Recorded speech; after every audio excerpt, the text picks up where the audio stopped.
Hello everyone, I am Rukmini Sharma और आज की ये वीडियो भारतीय इतिहास पर आधारित है।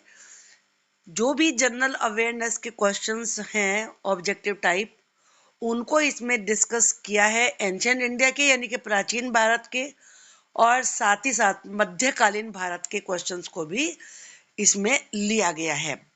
120 क्वेश्चंस हैं। एकदम से आपका पूरा रिवीजन हो जाएगा। वीडियो को एंड तक देखिए और वीडियो अगर आपको पसंद आती है तो प्लीज आप चैनल को सब्सक्राइब जरूर करिए। आपके लिए मैं वीडियो बनाती रहती हूँ जो आपके बड़े काम की वीडियो होती है। लाइक करिए, शेयर करिए, बताइए मुझे वीडियो कैसी लगी आपको। क्वेश्चन नंबर 1, हड़प्पा सभ्यता किस युग की है? ये कांस्य युग की है। हड़प्पा सभ्यता की खोज किस वर्ष में हुई थी?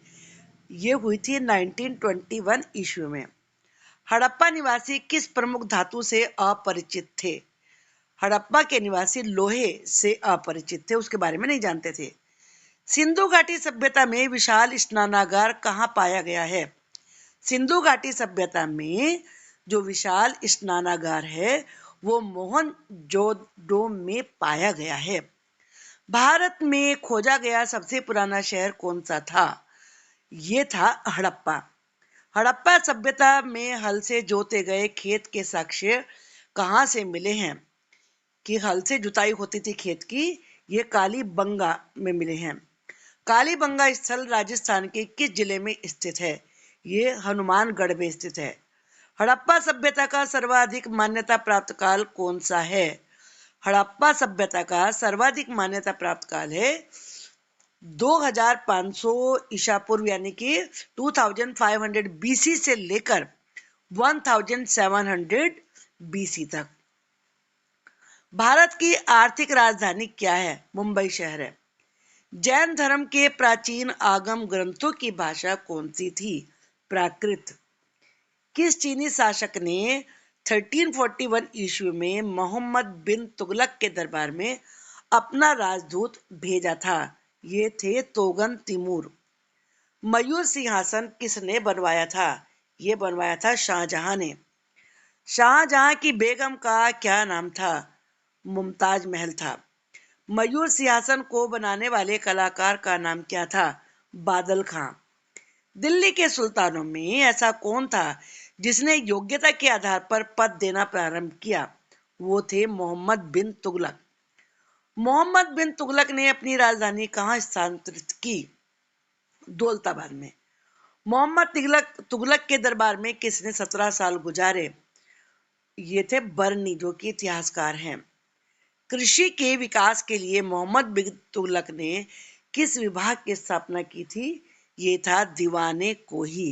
मोहम्मद बिन तुगलक ने किसे चीन के शासक तोगन तिमूर के दरबार में अपना राजदूत बनाकर भेजा था? ये थे इब्न बतूता। मोहम्मद बिन तुगलक को मानसिक रूप से विक्षिप्त किसने माना था? ये थे ब्रिटिश इतिहासकार एल्फांसिंगटन। महावीर ने जैन धर्म के सिद्धांतों में कौन सा सिद्धांत जोड़ा था? ब्रह्मचर्य का जोड़ा था।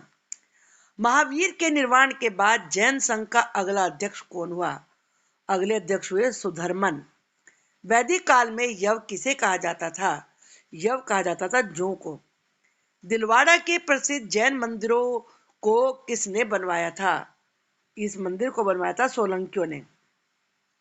बौद्ध धर्म के प्रवर्तक गौतम बुद्ध का जन्म कब और कहाँ हुआ था? ये हुआ था 563 बीसी लुम्बिनी में। शाक्य राज्यवंश के किस राजकुमार ने एक महान धर्म की स्थापना की? ये थे सिद्धार्थ। आर्यों का प्रारंभिक जीवन निर्भर किस चीज पर था? पशु चरण पर। चित्रित धूसर मृद भांड का संबंध किस काल से है? यह वैदिक सभ्यता से। कनिष्क बौद्ध धर्म की किस शाखा का अनुयायी था जिसका प्रसार उसने मध्य एशिया व सुदूर पूर्व में किया था? वो थे महायान शाखा के अनुयायी। कला की मथुरा शैली में मूर्तियों का निर्माण हुआ किससे? रेड सैंड स्टोन से। राज्यवर्धन की मृत्यु के पश्चात हर्षवर्धन सिंहासन पर आसीन हुआ कब? 606 ईस्वी में। हर्ष महाराष्ट्र के किस शासक को पराजित नहीं कर सके? पुलकेशिन द्वितीय को। बुद्ध ने अपना प्रथम उपदेश कहाँ दिया था? सारनाथ में। ऋग्वेदिक काल में आर्य लोगों का मुख्य व्यवसाय क्या था? खेती करना। किस वेद में प्राचीन वैदिक युग की संस्कृति के बारे में सूचना दी गई है? वो है ऋग्वेद। ऋषभ देव का उल्लेख किसमें मिलता है? ऋग्वेद में। विष्णु का सर्वप्रथम उल्लेख हुआ है कहाँ? ऋग्वेद में। ऋग्वेद में वर्णित सभ्यता क्या थी? सैनिक कुलीन तंत्र था। किसके शासन में 1398 ईस्वी में तैमूर ने दिल्ली पर आक्रमण किया? वो था नासिरुद्दीन मोहम्मद महमूद तुगलक। निजामुद्दीन औलिया किस तुगलक से समकालीन थे? ये थे गयासुद्दीन तुगलक के समकालीन। सारनाथ स्तंभ का निर्माण किसने करवाया? अशोक ने। अशोक के सारनाथ स्तंभ के निचले भाग पर कौन कौन से जानवर निरूपित बने हुए हैं? हाथी, घोड़ा, सांड और सिंह।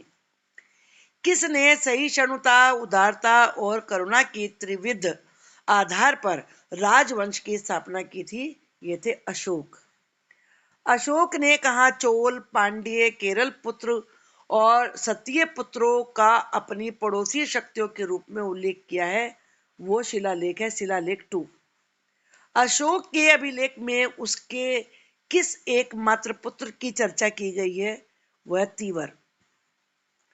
दिल्ली सल्तनत में सबसे लंबी अवधि तक किस वंश का शासन था? तुगलक वंश का। अशोक के अभिलेख में उसके किस एकमात्र पुत्र की चर्चा की गई है? ये आ चुका है पहले। हिंदुस्तान की राजधानी दिल्ली से दौलताबाद किस शासक ने स्थानांतरित की थी? हिंदुस्तान की राजधानी दिल्ली से दौलताबाद मोहम्मद बिन तुगलक ने बदली थी। अशोक ने अपने किस शिलालेख में स्वयं का उल्लेख किया है? मास्की शिलालेख में। अशोक ने ब्राह्मी अभिलेखों को सर्वप्रथम अशोक के ब्राह्मी अभिलेखों को सर्वप्रथम किसने पढ़ा था? जेम्स प्रिंसेप ने। श्रीनगर की स्थापना किस शासक ने की थी? अशोक ने। मध्यकालीन भारत का प्रथम शासक कौन था जिसने सती प्रथा पर निषेध लगाया था? वो थे मोहम्मद बिन तुगलक। किस सुल्तान ने सर्वप्रथम उत्तर भारत में सिंचाई हेतु नहरों का जाल सा फैला दिया था? वो थे फिरोज तुगलक। मराठी शक्ति का उदय कब हुआ? 17वीं शताब्दी के उत्तरार्ध में। किसके नेतृत्व में 17वीं शताब्दी के उत्तरार्ध में मराठा शक्ति का जन्म हुआ? शिवाजी के। बाबर का जन्म कब और कहाँ हुआ था? बाबर का जन्म 24 फरवरी 1483 में फरगना में हुआ था। बाबर भारत पर पहला आक्रमण किस विरुद्ध किया गया था? यूसुफ जाइयों के विरुद्ध किया गया था। बाबर का पहला महत्वपूर्ण आक्रमण कब माना जाता है? 1526 ईस्वी में। पानीपत की पहली लड़ाई किसके बीच में हुई थी? इब्राहिम लोदी और बाबर के बीच में। पानीपत की पहली लड़ाई कब लड़ी गई थी? 1526 ईस्वी में। खानवा का युद्ध कब और किसके बीच में हुआ था? 1527 ईस्वी में राणा सांगा और बाबर के बीच हुआ था। बाबर और मेदिनी राय के बीच युद्ध किस नाम से जाना जाता है? चंदेरी का युद्ध, जो कि 1528 ईस्वी में हुआ था। घाघरा के युद्ध में बाबर ने किसे पराजित किया था? महमूद लोदी, यानी कि इब्राहिम लोदी का भाई। बाबर की आत्मकथा को किस नाम से जाना जाता है? तुजुके बाबरी, यानी कि बाबरनामा। किस युद्ध में बाबर ने तोप खाने का इस्तेमाल किया था? पानीपत का प्रथम युद्ध इसमें किया था। पानीपत का द्वितीय युद्ध कब और किसके बीच हुआ था? ये 1556 ईस्वी में अकबर और हेमू के बीच में हुआ था। पानीपत का द्वितीय युद्ध में किसकी जीत हुई थी? अकबर की जीत हुई थी। किसके संरक्षण में अकबर ने 1560 ईस्वी तक शासन किया? बैरम खां के संरक्षण में किया था। सिंहासन पर बैठते ही अकबर ने कौन सा युद्ध लड़ा और जीता? पानीपत की दूसरी लड़ाई। भारत के प्रथम विधि निर्माता कौन थे? मनु। वैशेषिक दर्शन के प्रतिपादक कौन थे? महर्षि उलूकनाद। न्याय दर्शन के प्रतिपादक कौन थे? महर्षि गौतम। सांख्य दर्शन के प्रतिपादक कौन थे? कपिल मुनि। पूर्व मीमांसा दर्शन के प्रतिपादक कौन थे? जैमिनी।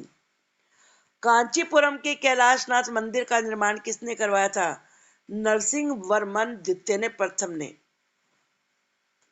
कांचीपुरम के मुक्तेश्वर मंदिर तथा बैकुंठ पेशमाल मंदिर का निर्माण किसने करवाया था? नंदी वर्मन द्वितीय ने। राष्ट्रकूट वंश का संस्थापक कौन था? दंती दुर्ग। कृष्ण प्रथम, गोविंद तृतीय, अमोघ वर्ष, कृष्ण द्वितीय, इंद्र तृतीय तथा कृष्ण तृतीय किस वंश के राजा थे? राष्ट्रकूट वंश के। राष्ट्रकूट वंश की राजधानी कहाँ हुआ करती थी? मनकिर या मान्यखेत में। राष्ट्रकूट वंश का प्रथम शासक कौन था? ध्रुव। किस राष्ट्रकूट शासक ने प्रतिहार वंश के शासक नागभट्ट द्वितीय को पराजित किया था? गोविंद तृतीय ने। हर्यक वंश का संस्थापक कौन था? बिंबिसार। राष्ट्रकूट वंश का अंतिम शासक कौन था? कृष्ण तृतीय।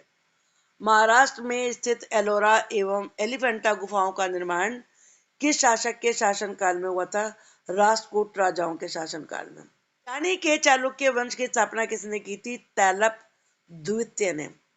वातापी के चालुक्य वंश की स्थापना किसने की थी? राजा जयसिंह ने। पुलकेशिन प्रथम, पुलकेशिन द्वितीय, विजयादित्य तथा कीर्तिवर्मन किस वंश के राजा थे? चालुक्य वंश, वातापी जिसे कहा जाता था उस वंश के। बेंगी के चालुक्य वंश के संस्थापक कौन थे? विष्णुवर्धन। चोल वंश का संस्थापक कौन था? बिछियालय। चोल वंश की राजधानी कहाँ हुआ करती थी? तंजावुर। परांतक प्रथम, राजराज प्रथम, राजेंद्र प्रथम और कुलोत्तुंग किस वंश के राजा थे? चोल वंश के। तंजौर का राजराजेश्वर शिव मंदिर का निर्माण किसने करवाया था? राजराज प्रथम ने। चोल काल में किस विश्वविद्यालय के रखरखाव की भूमि को क्या कहा जाता था? शाला भोग। चोल वंश का अंतिम राजा कौन था? राजेंद्र तृतीय।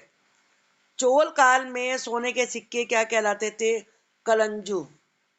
नटराज प्रतिमा किस काल की एक उत्कृष्ट कला है? चोल काल की। चोल काल में विष्णु के उपासक क्या कहलाते थे? अलवार। चोल काल में शिव के उपासक क्या कहलाते थे? नयनार। पाल वंश का संस्थापक कौन था? गोपाल। पाल वंश की राजधानी कहाँ हुआ करती थी? मुंगेर। धर्मपाल, देवपाल, नारायणपाल, महिपाल तथा नयपाल किस वंश के राजा थे? पाल वंश के। विक्रमशिला विश्वविद्यालय की स्थापना किसने की थी? धर्मपाल ने। ओदंतपुरी यानी कि बिहार के प्रसिद्ध बौद्ध मठ का निर्माण किसने करवाया था? देवपाल ने। पाल शासक किस धर्म के अनुयायी थे? बौद्ध धर्म के। नालंदा में एक बौद्ध विहार बनवाने के लिए किस राजा ने 5 गांव दान में दिए थे? देवपाल ने। पृथ्वीराज रासो की रचना किसने की थी? चंद्रवरदाई। किसके नेतृत्व में अरबों ने भारत पर पहला आक्रमण किया था? मोहम्मद बिन कासिम के नेतृत्व में। किसके नेतृत्व में अरबों ने भारत पर पहला आक्रमण किया था? मोहम्मद बिन के नेतृत्व में। अरबों ने सिंह को किस वर्ष जीता था? 700 यानी कि 712 ईस्वी में। अरबों के आक्रमण के समय सिंध का राजा कौन था? दाहिर। 932 ईस्वी में किसने गजनी नामक साम्राज्य की स्थापना की थी? अल्पतगीन। प्रथम तुर्क आक्रमण के समय पंजाब का शासक कौन था? जयपाल। सुबक्तगीन कौन था? ये अल्पतगीन का दामाद था। महमूद गजनी किसका पुत्र था? सुबक्तगीन का। महमूद गजनी ने भारत पर कितनी बार आक्रमण किया था? 17 बार। महमूद गजनी ने अंतिम भारतीय आक्रमण किसके विरोध में किया था? 17वां आक्रमण जो कि 1027 ईस्वी में हुआ था। यह महमूद गजनवी का अंतिम आक्रमण था। यह आक्रमण सिंध और मुल्तान के तटवर्ती क्षेत्रों के जाटों के विरुद्ध था, जिसमें जाट पराजित हुए थे। सुल्तान की उपाधि धारण करने वाला प्रथम शासक कौन था? ये था महमूद गजनी। आगे की वीडियो मैं इसी तरह के क्वेश्चन की और वीडियो बनाऊंगी, उसके लिए आप वीडियो को लाइक करिए, शेयर करिए और चैनल को सब्सक्राइब करिए और मुझे लिख के बताइए आपको वीडियो कैसी लगी। Thank you.